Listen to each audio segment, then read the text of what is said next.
Please like and share the video and subscribe to our channel. The Yellow Face, by Arthur Conan Doyle. In publishing these short sketches based upon the numerous cases in which my companion's singular gifts have made us the listeners to, and eventually the actors in, some strange drama, it is only natural that I should dwell rather upon his successes than upon his failures.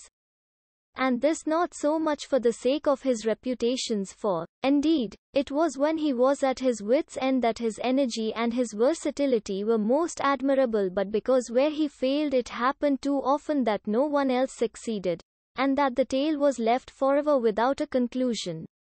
Now and again, however, it chanced that even when he erred, the truth was still discovered. I have noted of some half-dozen cases of the kind of which, The Adventure of the Musgrave Ritual, and that which I am about to recount are the two which present the strongest features of interest. Sherlock Holmes was a man who seldom took exercise for exercise's sake. Few men were capable of greater muscular effort, and he was undoubtedly one of the finest boxers of his weight that I have ever seen. But he looked upon aimless bodily exertion as a waste of energy, and he seldom bestirred himself save when there was some professional object to be served.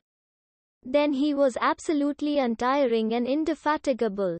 That he should have kept himself in training under such circumstances is remarkable, but his diet was usually of the sparest, and his habits were simple to the verge of austerity. Save for the occasional use of cocaine, he had no vices, and he only turned to the drug as a protest against the monotony of existence when cases were scanty and the papers uninteresting.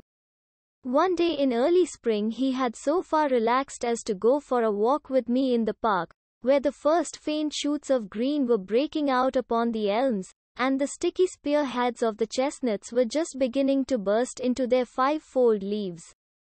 For 2 hours we rambled about together, in silence for the most part, as befits two men who know each other intimately. It was nearly 5 before we were back in Baker Street once more. "Beg pardon, sir," said our page boy, as he opened the door. "There's been a gentleman here asking for you, sir." Holmes glanced reproachfully at me. "So much for afternoon walks," said he. "Has this gentleman gone, then?" "Yes, sir." "Didn't you ask him in?" "Yes, sir. He came in." "How long did he wait?" "Half an hour, sir. He was a very restless gentleman, sir, a walkin' and a stampin' all the time he was here. I was waitin' outside the door, sir, and I could hear him. At last he outs into the passage, and he cries, 'Is that man never goin' to come?' Those were his very words, sir.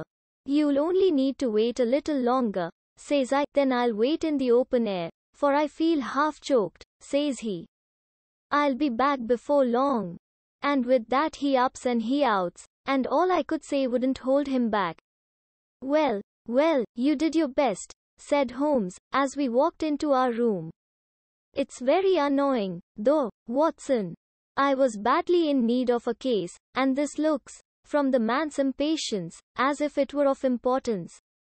Hullo, that's not your pipe on the table. He must have left his behind him. A nice old briar with a good long stem of what the tobacconists call amber. I wonder how many real amber mouthpieces there are in London? Some people think that a fly in it is a sign. Well, he must have been disturbed in his mind to leave a pipe behind him which he evidently values highly." "How do you know that he values it highly?" I asked. "Well, I should put the original cost of the pipe at 7 and 6pence. Now it has, you see, been twice mended, once in the wooden stem and once in the amber. Each of these mends, done, as you observe, with silver bands, must have cost more than the pipe did originally. The man must value the pipe highly when he prefers to patch it up rather than buy a new one with the same money." "Anything else?" I asked, for Holmes was turning the pipe about in his hand, and staring at it in his peculiar pensive way.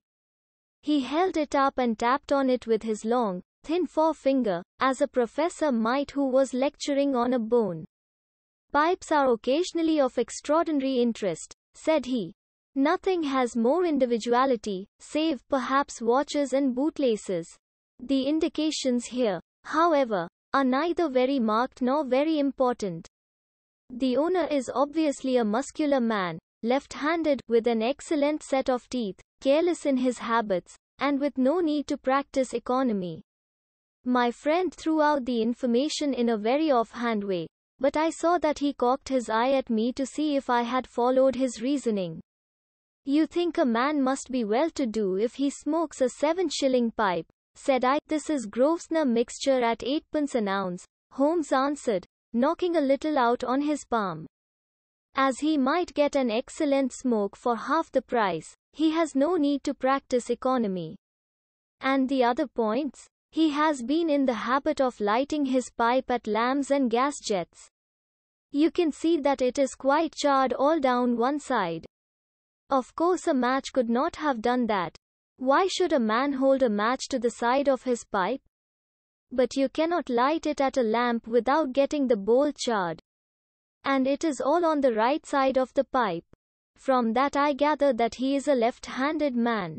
You hold your own pipe to the lamp, and see how naturally you, being right-handed, hold the left side to the flame. You might do it once the other way, but not as a constancy. This has always been held so. Then he has bitten through his amber.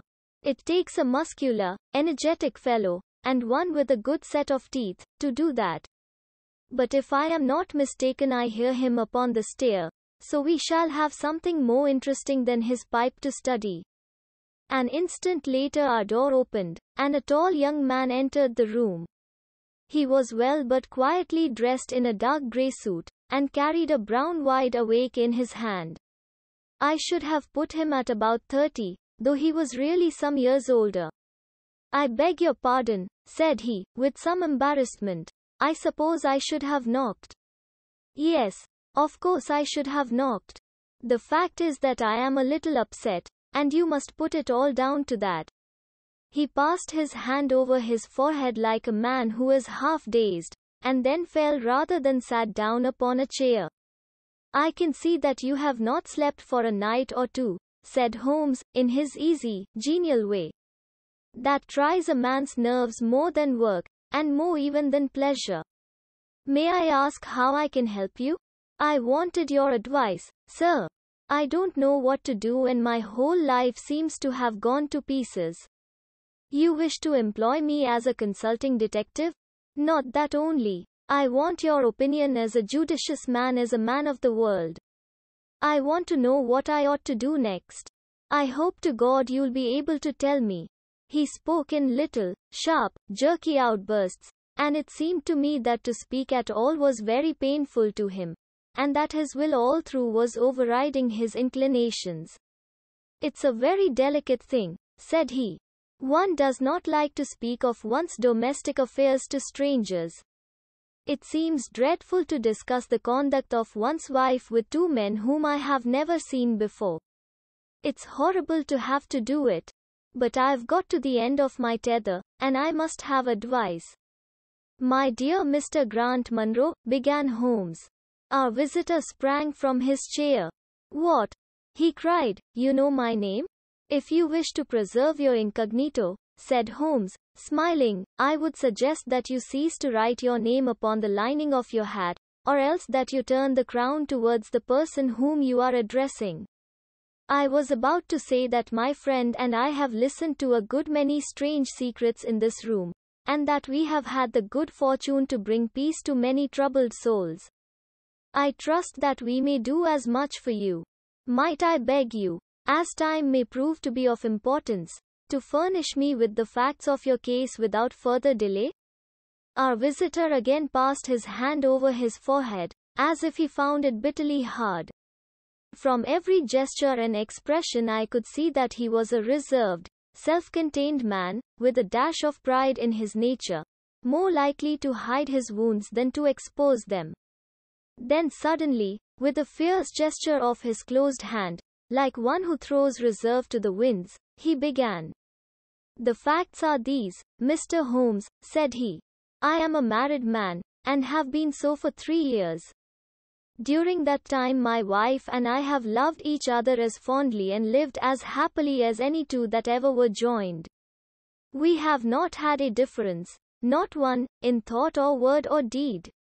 And now, since last Monday, there has suddenly sprung up a barrier between us, and I find that there is something in her life and in her thought of which I know as little as if she were the woman who brushes by me in the street. We are estranged, and I want to know why. Now there is one thing that I want to impress upon you before I go any further, Mr. Holmes. Effie loves me. Don't let there be any mistake about that. She loves me with her whole heart and soul, and never more than now. I know it. I feel it. I don't want to argue about that. A man can tell easily enough when a woman loves him. But there's this secret between us, and we can never be the same until it is cleared. Kindly let me have the facts, Mr. Munro, said Holmes, with some impatience. I'll tell you what I know about Effie's history. She was a widow when I met her first, though quite young, only 25. Her name then was Mrs. Hebron. She went out to America when she was young, and lived in the town of Atlanta, where she married this Hebron, who was a lawyer with a good practice. They had one child, but the yellow fever broke out badly in the place, and both husband and child died of it. I have seen his death certificate. This sickened her of America, and she came back to live with a maiden aunt at Pinner, in Middlesex. I may mention that her husband had left her comfortably off, and that she had a capital of about £4,500, which had been so well invested by him that it returned an average of 7%. She had only been 6 months at Pinner when I met her. We fell in love with each other, and we married a few weeks afterwards. I am a hop merchant myself, and as I have an income of 700 or 800, we found ourselves comfortably off, and took a nice £80 a year villa at Norbury. Our little place was very countrified, considering that it is so close to town. We had an inn and 2 houses a little above us, and a single cottage at the other side of the field which faces us, and except those there were no houses until you got halfway to the station. My business took me into town at certain seasons, but in summer I had less to do, and then in our country home my wife and I were just as happy as could be wished. I tell you that there never was a shadow between us until this accursed affair began. There's one thing I ought to tell you before I go further. When we married, my wife made over all her property to me rather against my will, for I saw how awkward it would be if my business affairs went wrong. However, she would have it so, and it was done. Well, about 6 weeks ago she came to me. Jack, said she, when you took my money you said that if ever I wanted any I was to ask you for it. Certainly, said I, it's all your own. Well, said she, I want £100. I was a bit staggered at this, for I had imagined it was simply a new dress or something of the kind that she was after. What on earth for? I asked. Oh, said she, in her playful way, you said that you were only my banker, and bankers never ask questions, you know. If you really mean it, of course you shall have the money, said I. Oh, yes, I really mean it. And you won't tell me what you want it for? Someday, perhaps, but not just at present, Jack. So I had to be content with that, though it was the first time that there had ever been any secret between us. I gave her a check, and I never thought any more of the matter. It may have nothing to do with what came afterwards, but I thought it only right to mention it. Well, I told you just now that there is a cottage not far from our house. There is just a field between us, but to reach it you have to go along the road and then turn down a lane. Just beyond it is a nice little grove of Scotch firs, and I used to be very fond of strolling down there, for trees are always a neighborly kind of things. The cottage had been standing empty this 8 months, and it was a pity, for it was a pretty 2-storied place, with an old-fashioned porch and honeysuckle about it. I have stood many a time and thought what a neat little homestead it would make. Well, last Monday evening I was taking a stroll down that way, when I met an empty van coming up the lane, and saw a pile of carpets and things lying about on the grass plot beside the porch. It was clear that the cottage had at last been let. I walked past it, and wondered what sort of folk they were who had come to live so near us. And as I looked I suddenly became aware that a face was watching me out of one of the upper windows. I don't know what there was about that face, Mr. Holmes, but it seemed to send a chill right down my back. I was some little way off, so that I could not make out the features, but there was something unnatural and inhuman about the face. That was the impression that I had, and I moved quickly forwards to get a nearer view of the person who was watching me. But as I did so the face suddenly disappeared, so suddenly that it seemed to have been plucked away into the darkness of the room. I stood for 5 minutes thinking the business over, and trying to analyze my impressions. I could not tell if the face were that of a man or a woman. It had been too far from me for that. But its color was what had impressed me most. It was of a livid chalky white, and with something set and rigid about it which was shockingly unnatural. So disturbed was I that I determined to see a little more of the new inmates of the cottage. I approached and knocked at the door, which was instantly opened by a tall, gaunt woman with a harsh, forbidding face. "What may you be wantin'?" she asked, in a northern accent. "I am your neighbor over yonder," said I, nodding towards my house. "I see that you have only just moved in, so I thought that if I could be of any help to you in any we'll just ask ye when we want ye," said she, and shut the door in my face. Annoyed at the churlish rebuff, I turned my back and walked home. All evening, though I tried to think of other things, my mind would still turn to the apparition at the window and the rudeness of the woman. I determined to say nothing about the former to my wife, for she is a nervous, highly strung woman, and I had no wish that she would share the unpleasant impression which had been produced upon myself. I remarked to her, however, before I fell asleep, that the cottage was now occupied, to which she returned no reply. I am usually an extremely sound sleeper. It has been a standing jest in the family that nothing could ever wake me during the night. And yet somehow on that particular night, whether it may have been the slight excitement produced by my little adventure or not I know not, but I slept much more lightly than usual. Half in my dreams I was dimly conscious that something was going on in the room, and gradually became aware that my wife had dressed herself and was slipping on her mantle and her bonnet. My lips were parted to murmur out some sleepy words of surprise or remonstrance at this untimely preparation, when suddenly my half-opened eyes fell upon her face, illuminated by the candlelight, and astonishment held me dumb. She wore an expression such as I had never seen before, such as I should have thought her incapable of assuming.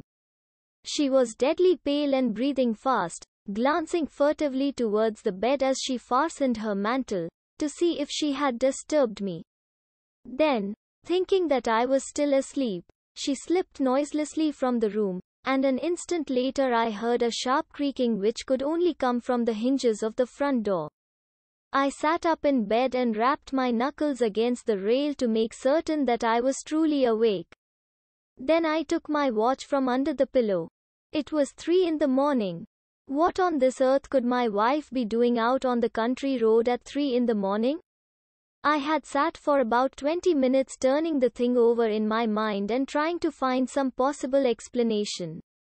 The more I thought, the more extraordinary and inexplicable did it appear. I was still puzzling over it when I heard the door gently close again, and her footsteps coming up the stairs. "Where in the world have you been, Effie?" I asked as she entered. She gave a violent start and a kind of gasping cry when I spoke, and that cry and start troubled me more than all the rest, for there was something indescribably guilty about them. My wife had always been a woman of a frank, open nature, and it gave me a chill to see her slinking into her own room, and crying out and wincing when her own husband spoke to her. "You awake, Jack?" she cried, with a nervous laugh. "Why, I thought that nothing could awake you.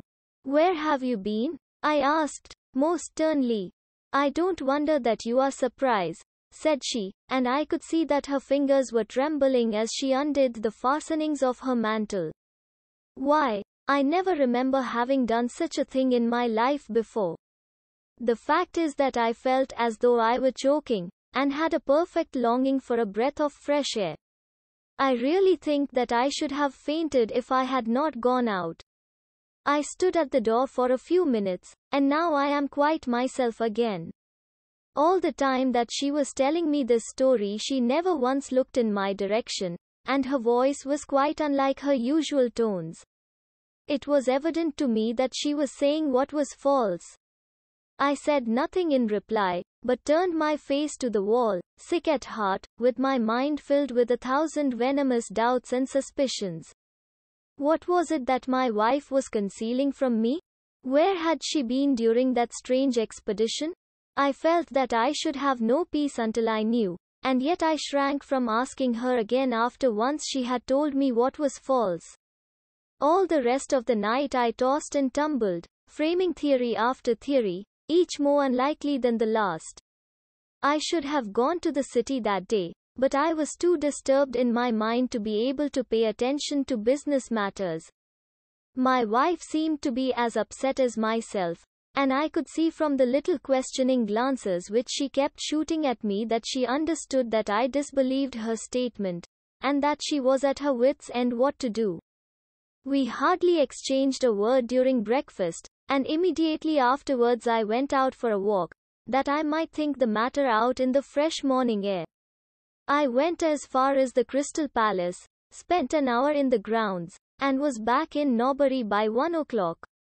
It happened that my way took me past the cottage, and I stopped for an instant to look at the windows, and to see if I could catch a glimpse of the strange face which had looked out at me on the day before. As I stood there, imagine my surprise, Mr. Holmes, when the door suddenly opened and my wife walked out.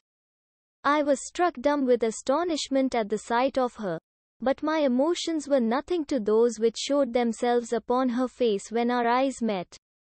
She seemed for an instant to wish to shrink back inside the house again, and then, seeing how useless all concealment must be, she came forward, with a very white face and frightened eyes which belied the smile upon her lips. "Ah, Jack," she said, "I have just been in to see if I can be of any assistance to our new neighbors." "Why do you look at me like that, Jack? You are not angry with me?" "So," said I, "this is where you went during the night." "What do you mean?" she cried. "You came here. I am sure of it. Who are these people, that you should visit them at such an hour?" "I have not been here before. How can you tell me what you know is false?" I cried. "Your very voice changes as you speak. When have I ever had a secret from you? I shall enter that cottage, and I shall probe the matter to the bottom." "No, no, Jack, for God's sake," she gasped, in uncontrollable emotion. Then, as I approached the door, she seized my sleeve and pulled me back with convulsive strength. "I implore you not to do this, Jack," she cried. "I swear that I will tell you everything someday, but nothing but misery can come of it if you enter that cottage." Then, as I tried to shake her off, she clung to me in a frenzy of entreaty. "Trust me, Jack," she cried. "Trust me only this once. You will never have cause to regret it.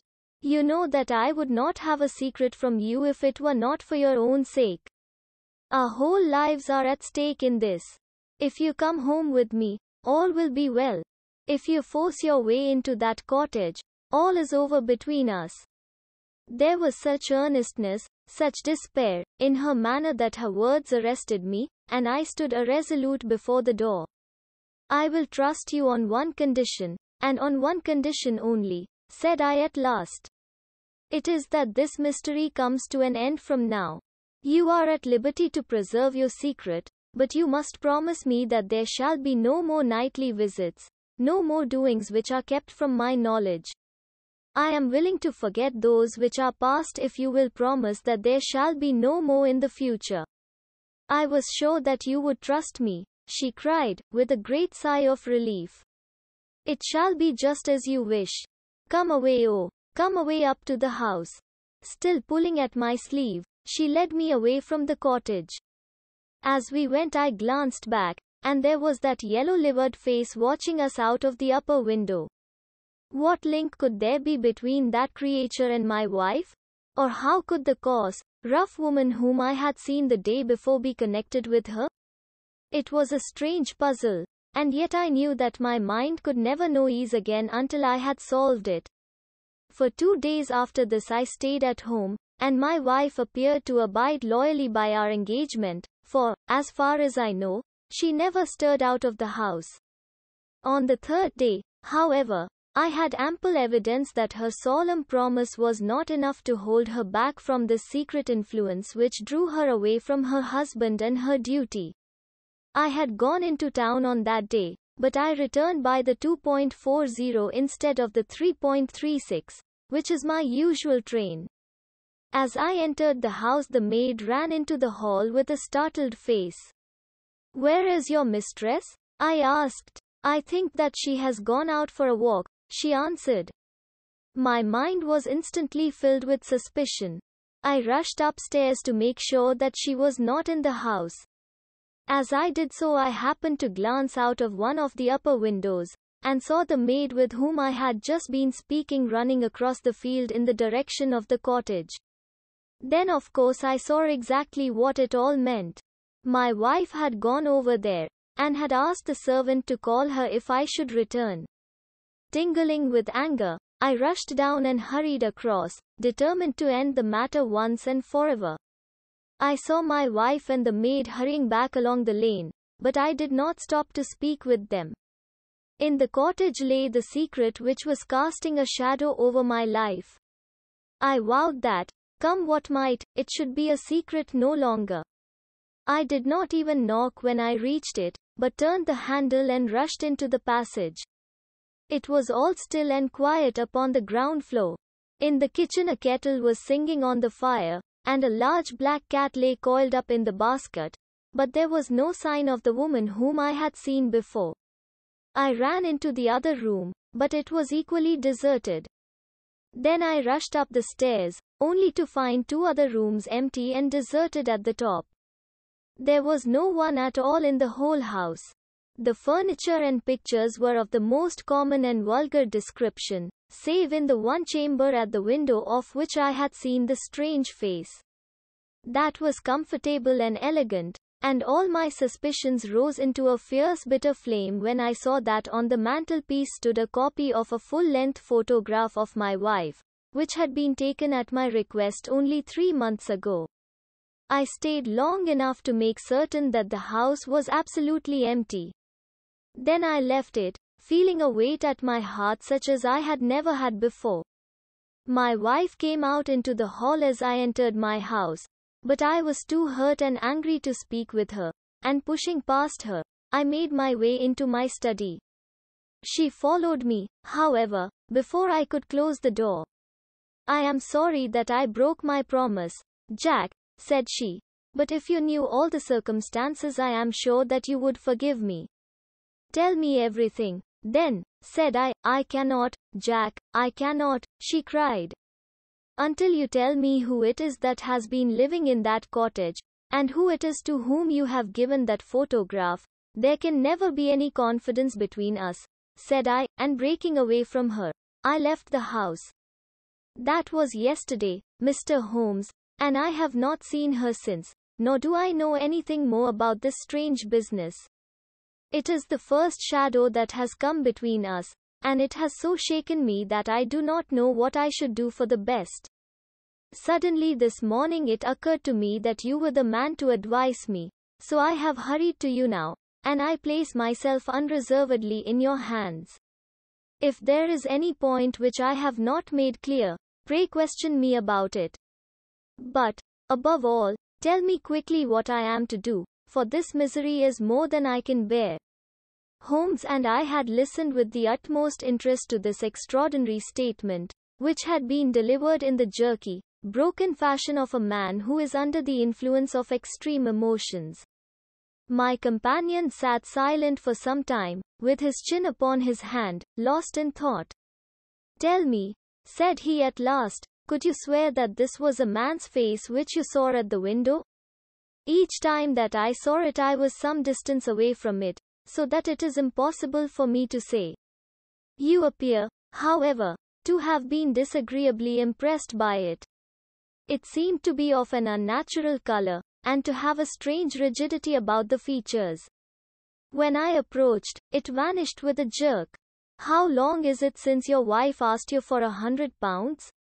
"Nearly 2 months. "Have you ever seen a photograph of her first husband?" "No. There was a great fire at Atlanta very shortly after his death, and all her papers were destroyed."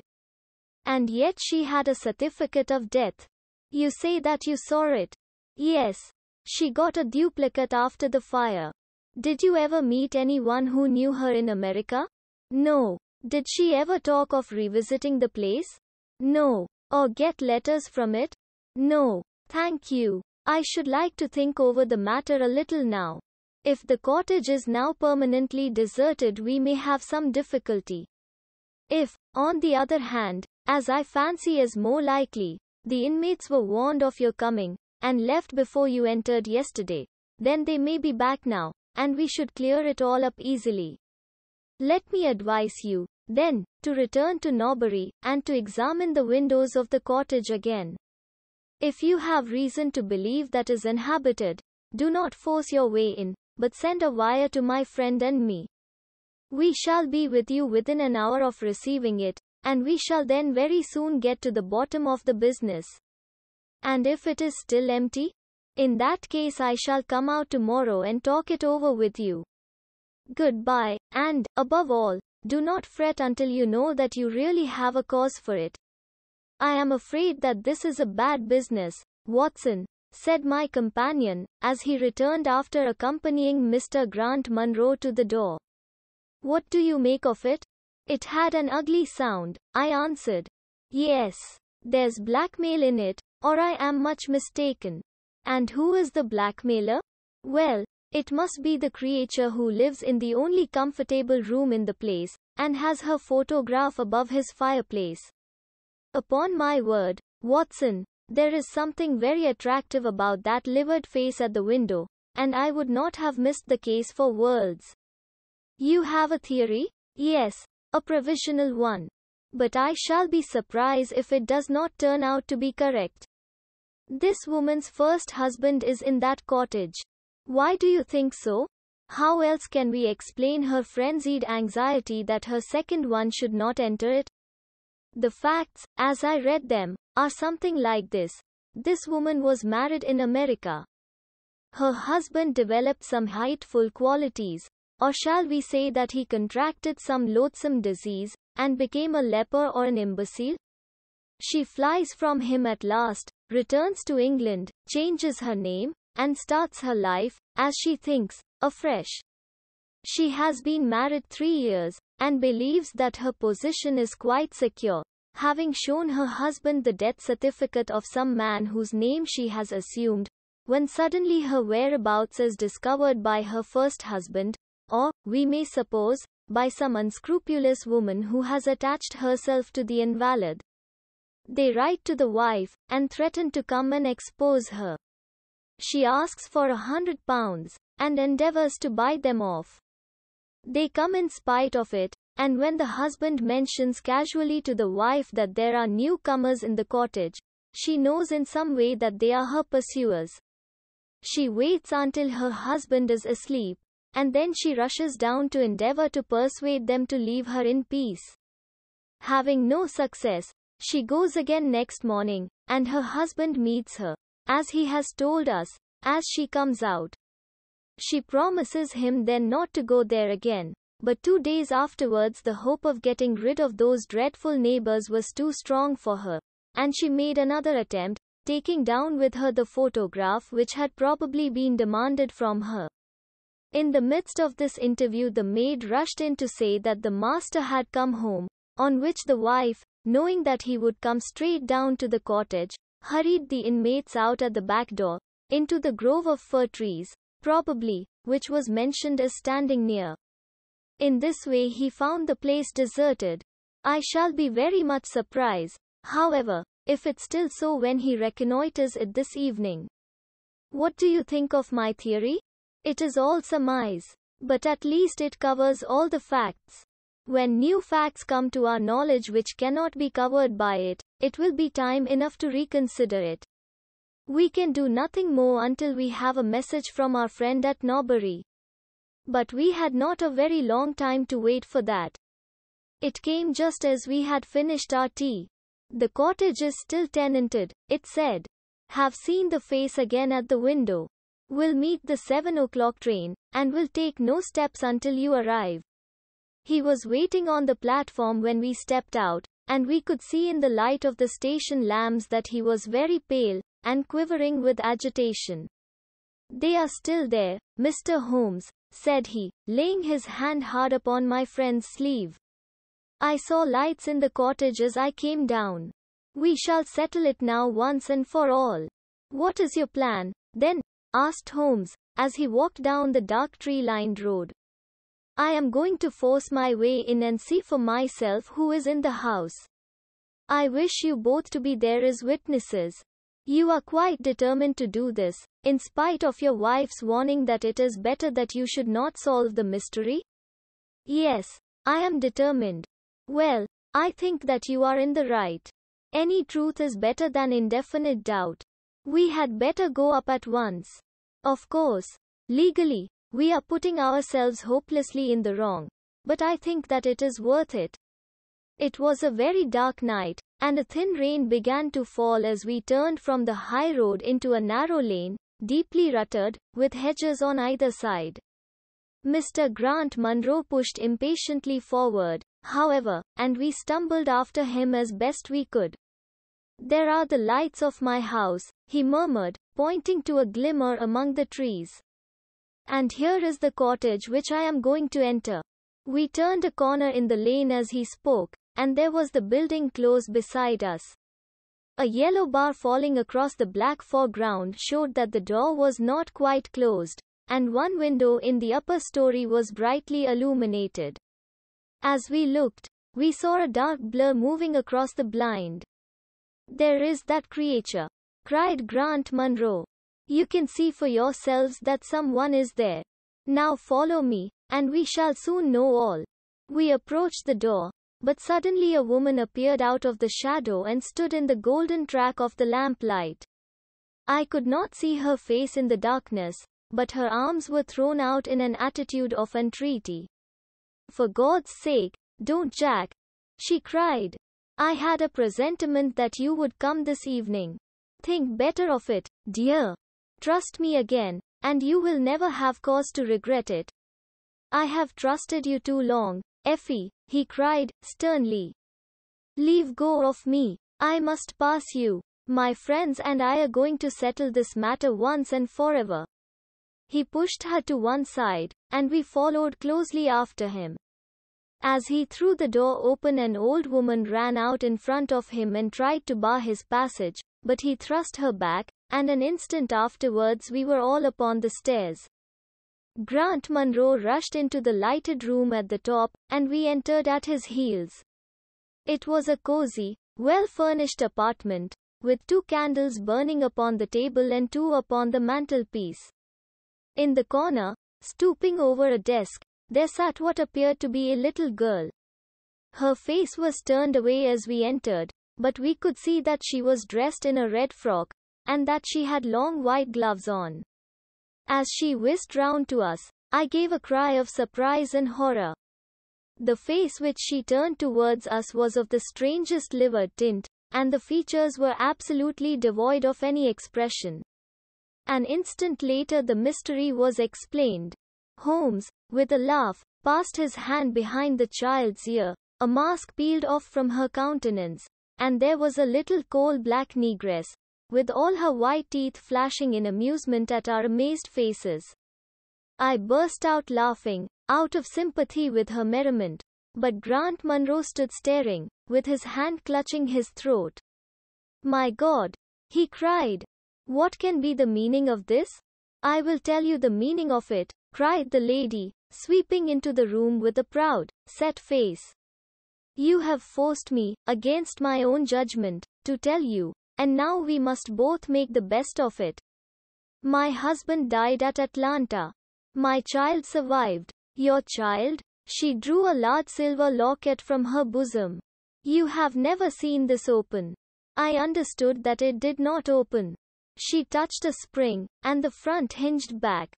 There was a portrait within of a man strikingly handsome and intelligent-looking, but bearing unmistakable signs upon his features of his African descent. "That is John Hebron, of Atlanta," said the lady, "and a nobler man never walked the earth. I cut myself off from my race in order to wed him, but never once while he lived did I for an instant regret it. It was our misfortune that our only child took after his people rather than mine. It is often so in such matches, and little Lucy is darker far than ever her father was. But dark or fair, she is my own dear little girlie, and her mother's pet." The little creature ran across at the words and nestled up against the lady's dress. "When I left her in America," she continued, "it was only because her health was weak, and the change might have done her harm. She was given to the care of a faithful Scotch woman who had once been our servant. Never for an instant did I dream of disowning her as my child. But when chance threw you in my way, Jack, and I learned to love you, I feared to tell you about my child. God forgive me, I feared that I should lose you, and I had not the courage to tell you. I had to choose between you, and in my weakness I turned away from my own little girl.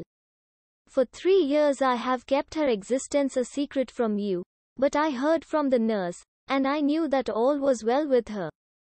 At last, however, there came an overwhelming desire to see the child once more. I struggled against it, but in vain. Though I knew the danger, I determined to have the child over, if it were but for a few weeks. I sent £100 to the nurse, and I gave her instructions about this cottage, so that she might come as a neighbor, without my appearing to be in any way connected with her. I pushed my precautions so far as to order her to keep the child in the house during the daytime, and to cover up her little face and hands so that even those who might see her at the window should not gossip about there being a black child in the neighborhood. If I had been less cautious I might have been more wise, but I was half crazy with fear that you should learn the truth. It was you who told me first that the cottage was occupied. I should have waited for the morning, but I could not sleep for excitement, and so at last I slipped out, knowing how difficult it is to awake you. But you saw me go, and that was the beginning of my troubles. Next day you had my secret at your mercy, but you nobly refrained from pursuing your advantage. 3 days later, however, the nurse and child only just escaped from the back door as you rushed in at the front one. And now tonight you at last know all, and I ask you what is to become of us, my child and me? She clasped her hands and waited for an answer.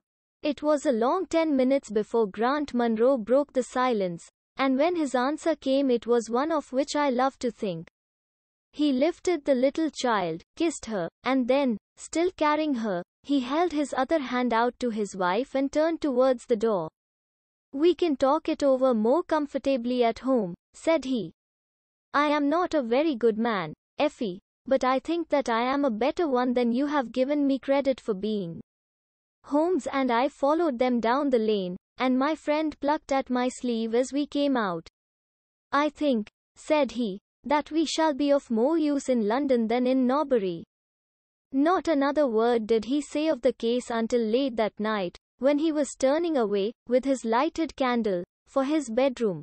"Watson," said he, "if it should ever strike you that I am getting a little overconfident in my powers, or giving less pains to a case than it deserves, kindly whisper, Norbury, in my ear, and I shall be infinitely obliged to you. Please like and share the video and subscribe to our channel.